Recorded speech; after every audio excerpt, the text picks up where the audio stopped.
Good morning. Welcome back to Bo's Books. I'm gonna be real with you. I have not been wanting to put on my makeup or do my hair, so it's been kind of keeping me away from filming. But today I got up super early. I've been awake since like 5:30 in the morning. It is just about to be 8, and I was just watching YouTube videos and thinking to myself, I really need to record talking points for my next video. I've been kind of vlogging what I've been doing for the past week or 2 weeks. I do want to share those things with you. I did get up to going to some bookstores. Not that I actually picked up and read any of those books, so you won't actually see that in the video, but I did pick up my next book club book that we're reading for In the Void Book Club. It's always a fun time to head out to a bookstore and just kind of get a little boost of endorphins from being around books and bringing home a new one once in a while. So I did have fun with that. I also wasn't sure if I wanted to continue vlogging my journey through the Readathon Rebellion. I'm just gonna be honest with you. I was being lazy, okay? But then every time I kept thinking about wanting to continue rolling and reading on my own, I kept thinking, but I want to share this with you guys. Maybe you care to see me continue and actually finish the game board. I know I would as a viewer. If I saw somebody post the beginning of like playing through this journey, I'd be looking out for the next video being like, well, what happened? What were the rest of the books on the thing? So I'm just thinking, what would I be interested in seeing? So hopefully you feel the same. So in this vlog, I think I am going to continue rolling and reading for the Readathon Rebellion. So that being said, I did end up doing my next roll. So let's see where I actually end up on the board and what my next prompt will be. Okay, now that we are back on the Readathon Rebellion map, this is where I left off last and where my best friend Unicorn left off last. If you do see her in the comments, she is Dangerous the Unicorn. She's the one always blowing up the comment section. Love her for that. She is definitely my biggest hype man. So let me introduce you to Unicorn, and you will finally get to see her in this vlog. So if you see from the last vlog, I was trailing behind her quite a bit, but I am actually going to surpass her because she's been stuck on the book that she's been reading for a little bit, and I actually finished my books and I rolled a 4. So that means I actually get to move just past her on the board, but I do think she's going to pass me up again really quick because she's about to finish her book and move on to the next one as well. So let's see who actually completes the board first. Okay, so 1, 2, 3, we have objective 2 and 4. So I landed on a training space, but first I have to look at objective 2 because again, those are mandatory prompts. Then after we look at objective 2, I'll look at the training prompt. Now let's look at both of those prompts and see if it's going to be possible to double up and use one book to satisfy both of them, or if I'm gonna have to use 2 separate books. Okay, so objective 2 says, now that you have a team in place, it's time to make a plan. You know the Silent Spectre is in the hands of the ancestors, but you're not sure where she is currently being held. Send out some of your best hearts to be persuasive and gather information. Social media scroll. Read the first book you come across on your TBR on your social media of choice. Okay, this one's actually really fun, but it gives me very little choice. However, in the announcement video, Mel did specify on your TBR. So it's not just the first book I see on social media, it's the first book I see that's actually a book that I've been interested in reading, whether that's my physical TBR or my digital TBR, but it is going to be a book that I've had on my radar that I already kind of had the intentions of picking up. So it's something I want to read. Hopefully I end up getting something good. I am scared. I am gonna go to Bookstagram for this one, so let me get my phone. Ooh. Okay, so immediately the first book that I'm looking at has Frankenstein, Psycho, The Exorcist, and Rosemary's Baby. Those are 4 really classic horror novels. I just finished The Exorcist, which was 5 stars. I have read Frankenstein. It was a really long time ago, but I did read that one. I love that story. I do need to reread it at some point because it's been so long, but I think I'm more interested in reading a book that I haven't read before. So I think the option is either going to be Psycho or Rosemary's Baby. And neither one of those was necessarily on my TBR already, but they are books that I definitely would be interested in reading. So I have seen the movie Psycho with Norman Bates and the Bates Motel. well. So I actually know what that story is about, but I think I'm gonna go with Rosemary's Baby because I've never seen the movie. And that's one of the horror films that my husband has been shocked that I haven't seen. And he keeps telling me that I need to watch it. Since that is one of the horror movies I really want to watch this Halloween season, I think it would be really cool if I actually read the book first, and that way I could get the full experience as it was originally intended, and then I can compare it to the movie after I read it. So I think I'm gonna go with Rosemary's Baby, which completely throws a wrench in my September TBR plans because that was nowhere on my September TBR, but that's okay. Now let's see if this book is gonna work for the training prompt as well, or if I'm gonna need to choose an additional book. For training, I got prompt number 4, which is speed will be needed to get in and out of the prison. Work on moving short distances as quickly as possible. Read a book less than 350 pages. Okay, perfect. I always love a short book. Okay, so I did look it up, and Rosemary's Baby is technically under 350 pages, so I could potentially combine those two prompts together and use that book for both prompts.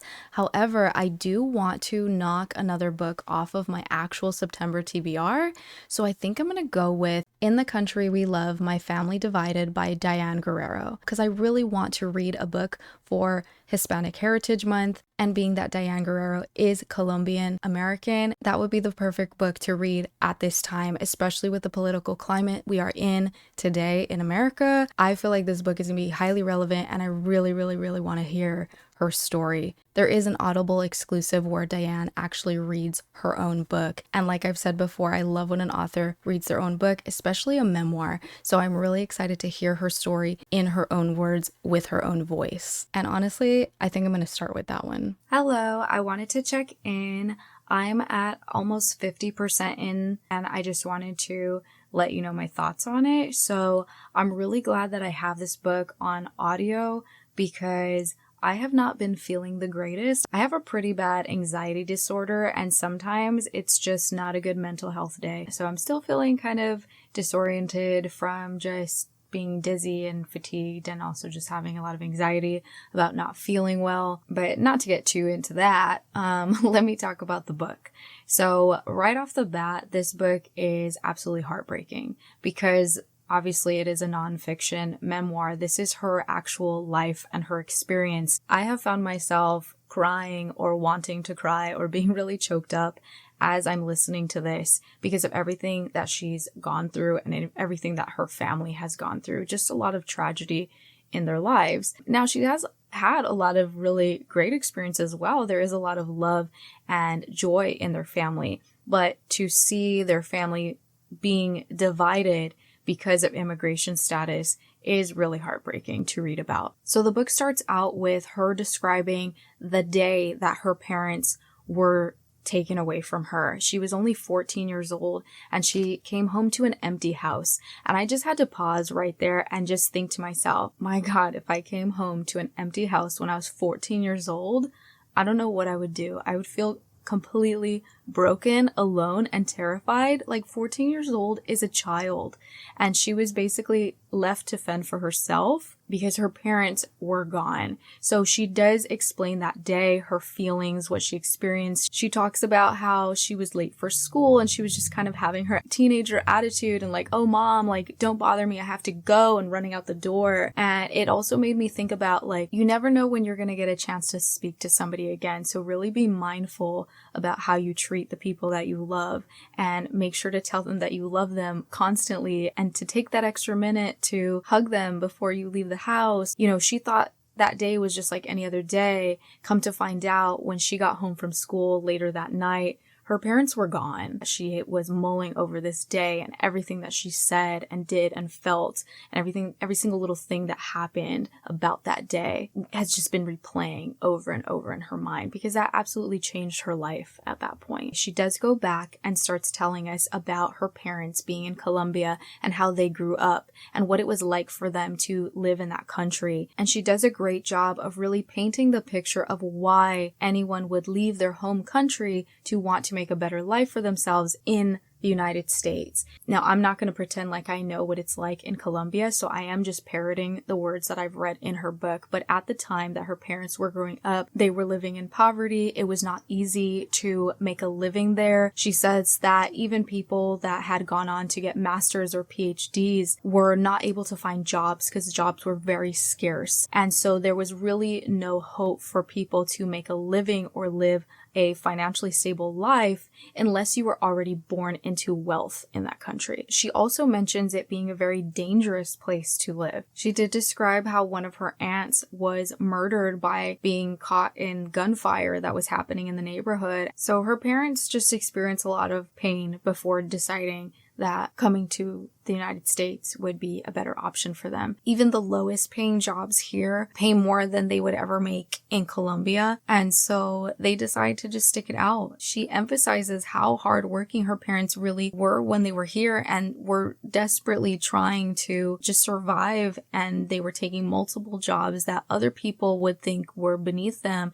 They would take the nanny jobs, the dishwashing jobs, the handyman jobs, the janitorial jobs. They were doing all the jobs that I feel are the most work that pay the least amount of money. Eventually, they do have Diane. And because of the 14th Amendment, luckily she is given birthright citizenship here. Because she was born in the United States, she is an American citizen.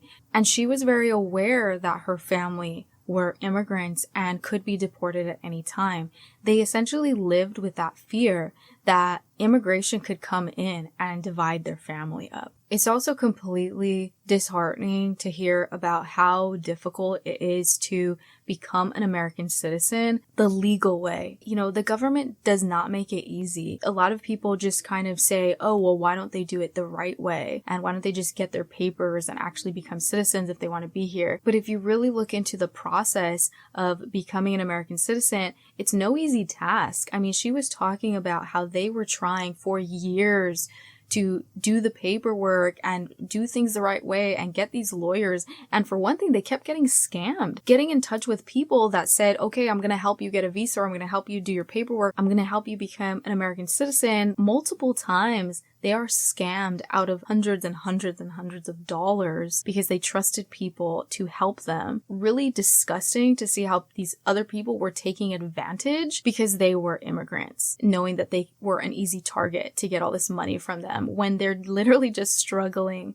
to survive and have a better life for themselves and their families. And I feel like any good human being would be heartbroken about that. And it really blows my mind that there are people out there that don't care about other people. I am so sensitive when it comes to other people's feelings.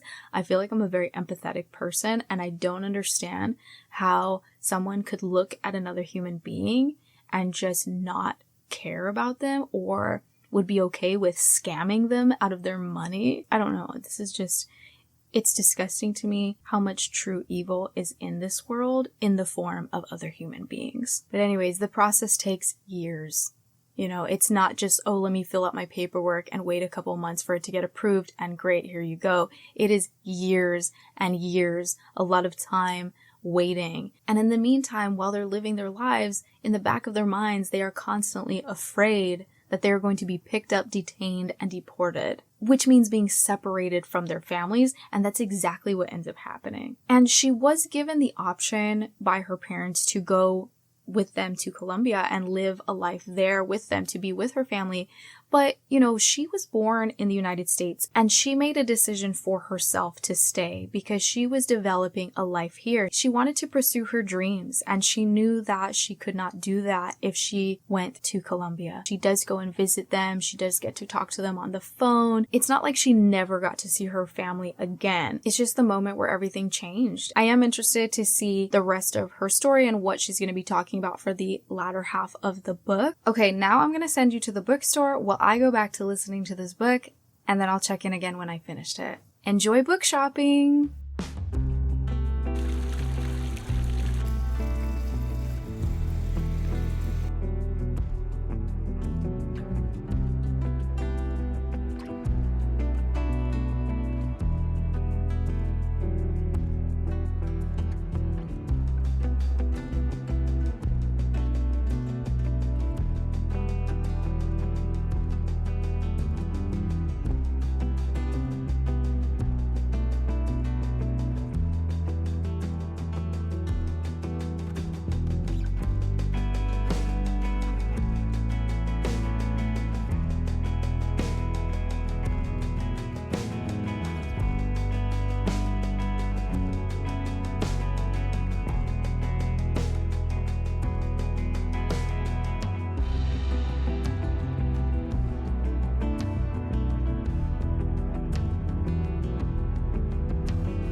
Hello. Okay, I literally just got home from a show. I went to go see the Reverend Horton Heat, which was awesome. I haven't seen them in years, so that was really fun. But I did want to give a quick check-in because I did finish In the Country We Love, My Family Divided by Diane Guerrero. I finished it right before I went to the show today, and I just wanted to tell you that I absolutely loved her memoir. She is a total theater kid, so beyond the story of her being the daughter of immigrants, there was also just the story of her overcoming her struggles and becoming a successful actress and pursuing her dreams. And that really resonated with me because I'm a theater kid. I did go to school for theater. I was an actress for a while and I was pursuing that. And I went through some of the stuff that she experienced. I say all that to just give a little bit insight that I love when characters in books, or obviously she's not a character, she's a real person, but when I'm reading about people, whether they be real or fiction, when they have this like love for theater or this love for film, because that's just a big part of my life personally. So I loved reading about her experience going to auditions and how she felt during that whole process. And then when she finally landed her gig with Orange is the New Black, I was like elated for her. I had so much joy because I knew how much she had gone through to get there, and I was just so happy to see her whole rags to riches story of, you know, coming from a really poor background, immigrant parents, being left on her own to fend for herself essentially at the age of 14. Just the journey of how far she came to get where she is now, and then just becoming this really amazing advocate for immigration reform. She just had a really inspiring story, and I was just really happy for her by the end of the book. I was just kind of like cheering her on. I mean, obviously I already knew that she became successful, and it was really interesting to see the journey of where she came from because I didn't know any of this about her life. It's really interesting to just step into somebody's world and listen to their stories because you really never know what somebody has gone through just by looking at them. She even talks about a point in her life where she was so depressed that she started self-harming and she even wanted to end her own life, and luckily she did overcome that and continue to pursue her dreams. It's also just amazing to see brown people on TV. But yeah, I just wanted to check in before I go to bed. I'm so tired. I'm about to crash out right now, but I did want to get my thoughts about this book in before I went to bed so that the next time I check in, we can start talking about Rosemary's Baby.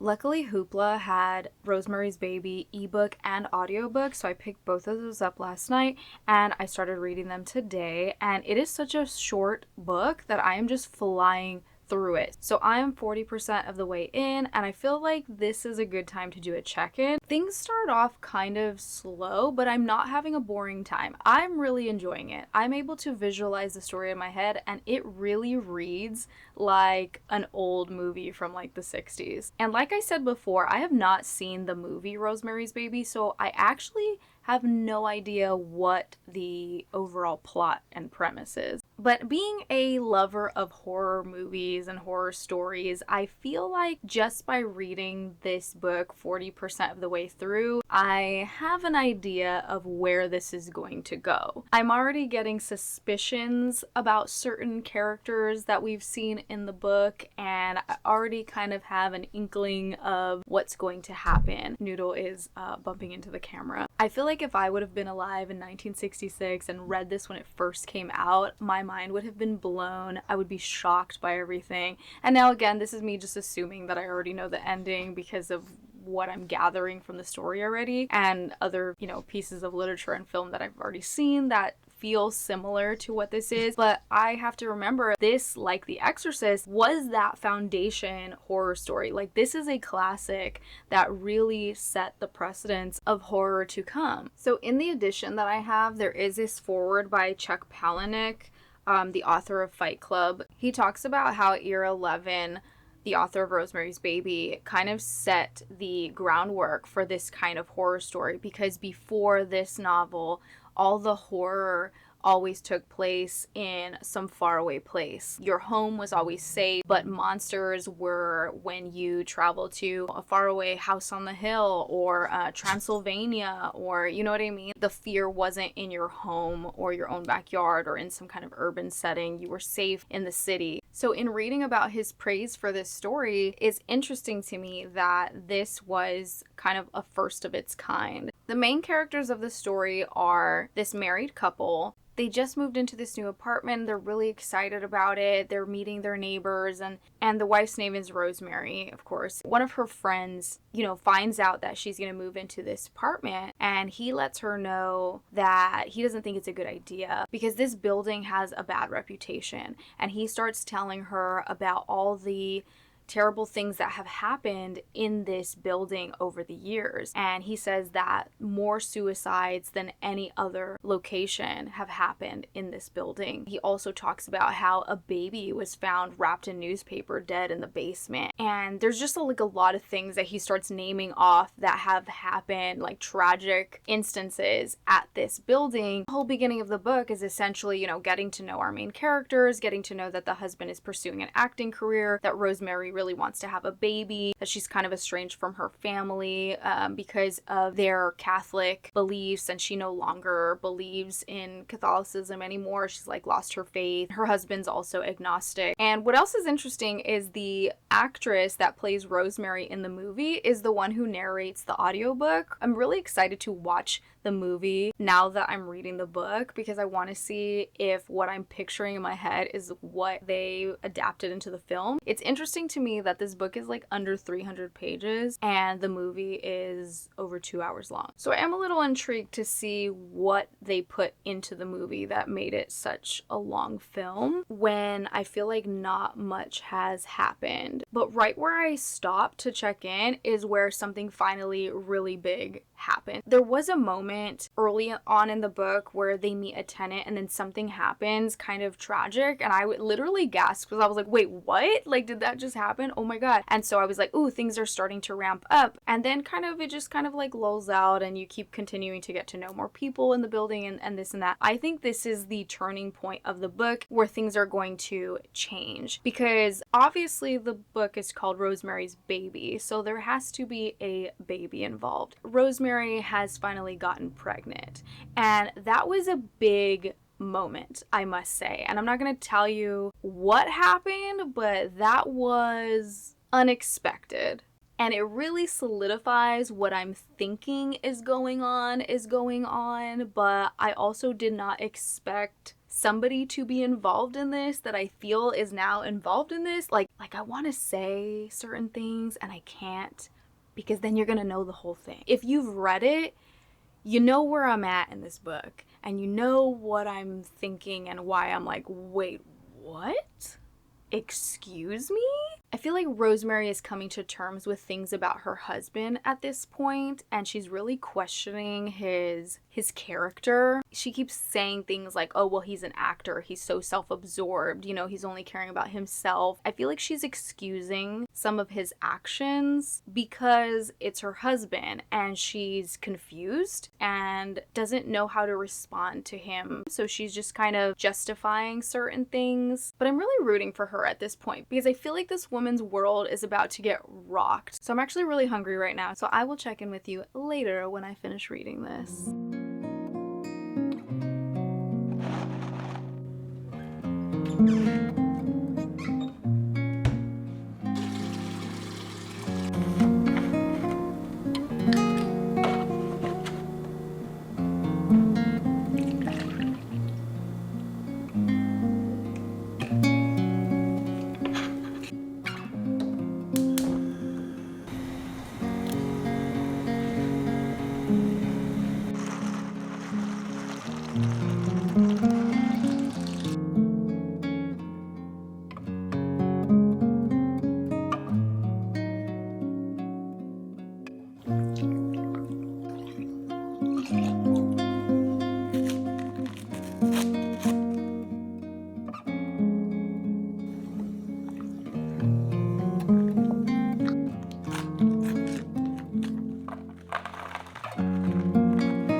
Okay, I finished reading Rosemary's Baby yesterday, and then after that, I watched the film. I definitely see why it's a classic. I loved it. I thought it was so good. The book and the film. I think the film is actually a really perfect adaptation of the book. I would absolutely recommend both. If you haven't seen it, haven't watched it, definitely go into it blind because I feel like it was more fun that way for me, not really knowing what to expect. I feel like it's pretty upfront right from the beginning of where the story is going and what it's leading to, but it's actually a really fun unraveling of like what is happening. I did not expect the very end.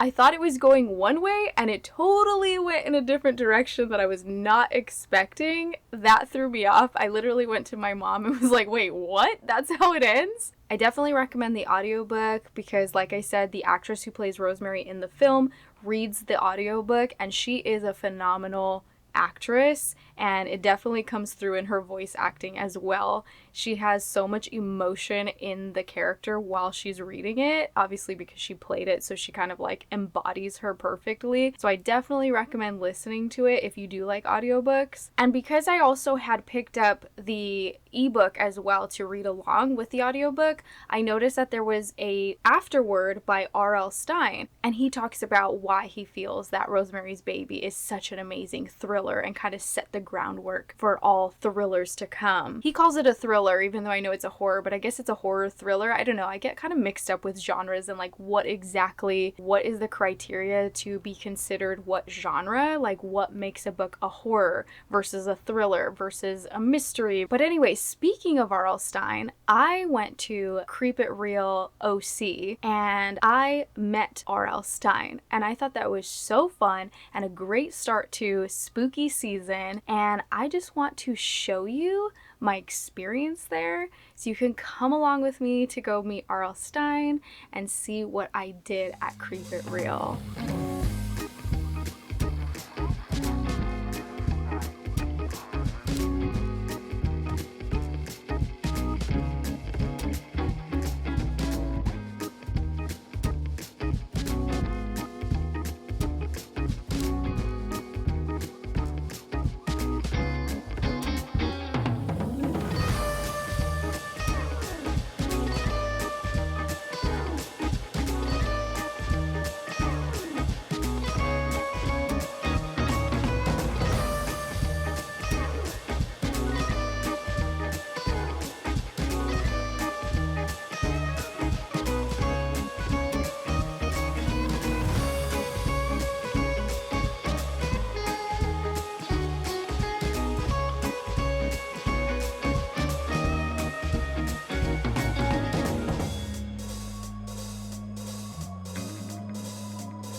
And I shook hands. I was scared. I was like a kid. I was scared, and I said, "Mr. Bradbury, you're my hero."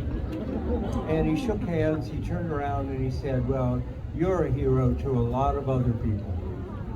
It's just it's one of those moments, and I burst into tears. See, that's the embarrassing part.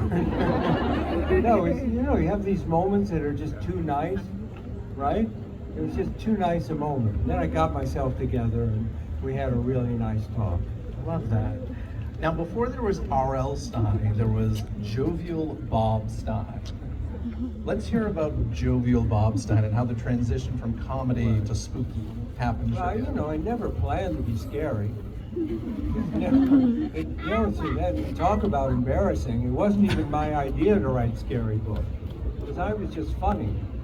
All I cared about was being funny. I did a humor magazine for kids for 10 years called Bananas, and I wrote a whole bunch of kids' joke books. Here's a joke. Here's one of my best jokes. Okay. Remember, it's a kids' show. Yeah. What do you get when you cross a dog with a frog? What do you get? You get a dog that can lick himself from across the room. It's a kid's joke. No, but I was just funny for years. I had I loved horror. I loved, as I said, these comic books, but I never planned to write it. And then, I'll tell you the story. One day, I was having lunch with a woman named Jean Feiwell, who was editorial director at Scholastic. And she arrived at lunch angry. She had a fight with a guy who wrote teen horror, who shall remain nameless, Christopher Pike. And she said, I'm never working with him again. You go home and write a book, a teen horror book called Blind Date. And I didn't know what she was talking about. And I said, sure, no problem, no problem. And then I ran to the bookstore to see what teen horror was. And I bought Lois Duncan and Christopher Pike and Richie Tankersley Cusick and all these people who were writing teen horror so I could figure out what it was. And then I wrote Blind Date, and it came out. It was a #1 bestseller. I'd never been on that list before with the funny stuff. And a year later, I wrote a book called Twisted, teen horror, and it was #1 bestseller. And I said, forget the funny stuff, I'm going to be scary now. And I've been scary ever since. And we're all grateful for it. Okay, I hope you had a lot of fun seeing what I was up to in the last couple of weeks. I'm really excited to continue the Readathon Rebellion. I think I'm going to do one more part to wrap up this game board. So I will see you in part 3. If you're also participating in the Readathon Rebellion, let me know if you've already finished the game board, if you're still working on it, what prompts have you gotten? Tell me, I want to know. All right, I'll see you in the next one. Bye!